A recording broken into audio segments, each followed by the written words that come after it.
One of the fascinations of The Who has always been the apparently contradictory personalities of its members. Townsend, a tortured, caring rock intellectual. Their original drummer, the late Keith Moon, a manic comic and eccentric. Bass player John Entwistle, the sinister, quiet one. And singer Roger Daltrey, the far tougher frontman, who spent his mornings in New York working out in a gym. I think the age decides it. I mean, I'm getting on for coming up for 39, and we wouldn't be able to tour the States now for another 2 or 3 years, and I'm not going to do it when I'm 42. It's hard work staying in good shape. It really is. And I just don't want to go downhill. I think it's great to end on top. You know? I mean, what are the Stones going to do now? And feel the state of Utah? I mean, how can they top what they've done? It's crazy. Was this your decision, Pete's decision, or how was it actually arrived at? It's really my decision. Along with, I mean, when Pete got ill last year, I felt a bit responsible for that because it was me that dragged him back on the road. And I think you were always wanting to go touring and he wasn't wanting to go touring. Yeah, that's it. And I think the touring had something to do with him getting into drugs and the booze. So I'm really glad that it's finishing. Yeah, Christ, I don't want to lose another band member just because we've been selfish enough to keep the man on the road for the rest of his life. It's not worth it, you know, it really isn't. I desperately want to be seen for what I really am. So I overcompensate. Which is what, you think? Well, I suppose I open up too much. You know, I tell too much about what I'm really about. I tend to sort of treat interviews as very much as confessionals rather than as anything else. And because I'm always trying to bring myself down off the plateau that people are putting me on to some extent. And that's why I would never leave England, because I feel that over here I'm treated as you know, a piece of plastic product. And in Britain, people just think of me as Pete Townsend. You know, sometimes he's up, sometimes he's down.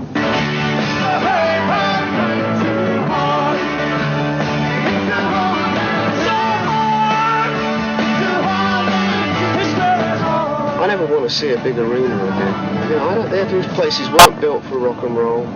They weren't built for music. Maybe they were built for rock and roll. Maybe rock and roll has become like baseball and ice hockey. You know, I mean, I don't feel right when I come off... Too safe? Too predictable? Well, I don't know about safe. I was just going to say I don't feel right when I come up with The Who unless there's blood flowing from some orifice of my body. You know what I mean? I hate the bloody road. I love the stage. So, I mean, it's only the road that's just going to disappear. And, I mean, I've had a gutful of that. I really have. I mean, we've been doing it for 20 years, and unlike the Stones, who went into exile for 7 or 8 of those 20 years, we've been doing it for those 20 years. And I really have had a gutful. I mean, it really is... It's unnatural. And when you get families, it becomes even more unnatural.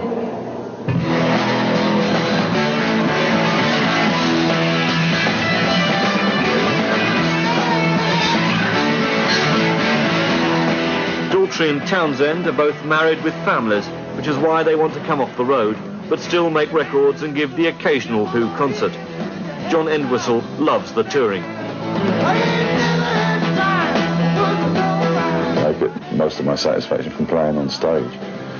Although I may look bored to tears on the stage, I really enjoy it. I enjoy playing to an audience. I mean, to me, being a rock musician is showing off to an audience.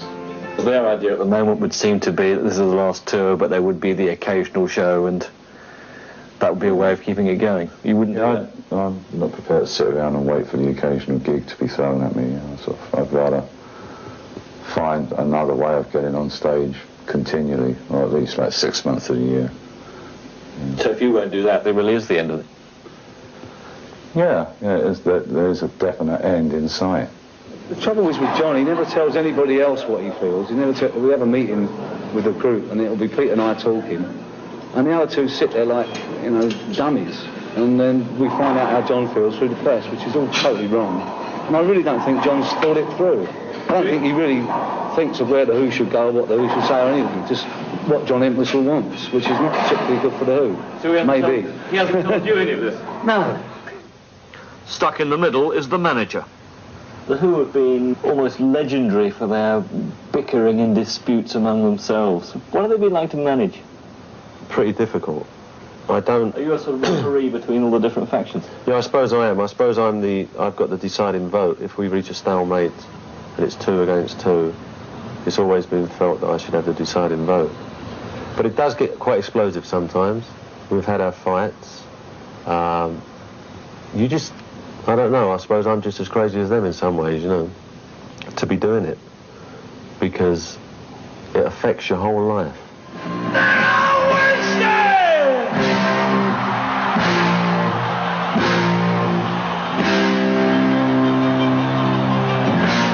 The Who made good records, particularly in the 60s and early 70s, but they'll be remembered most for their live performances. Next year, if this really is the end, there'll be farewell shows in Europe and Britain. But what will they do with themselves without The Who? Well, I'm getting more into the acting. I'm working for Jonathan Miller for the Beeb next year. The Beggars Opera, which is quite interesting. And there's a film I'm going to hopefully direct next year. So what are you going to do with yourself now, then? I don't know, and I don't care, basically. Really? Yeah. I'll be so pleased. I mean, I've really quite, at the moment, my sentiments is that I want to get as far away from rock and roll as possible. Looking back over all those 20 years, what are you most proud of in all that? Staying alive.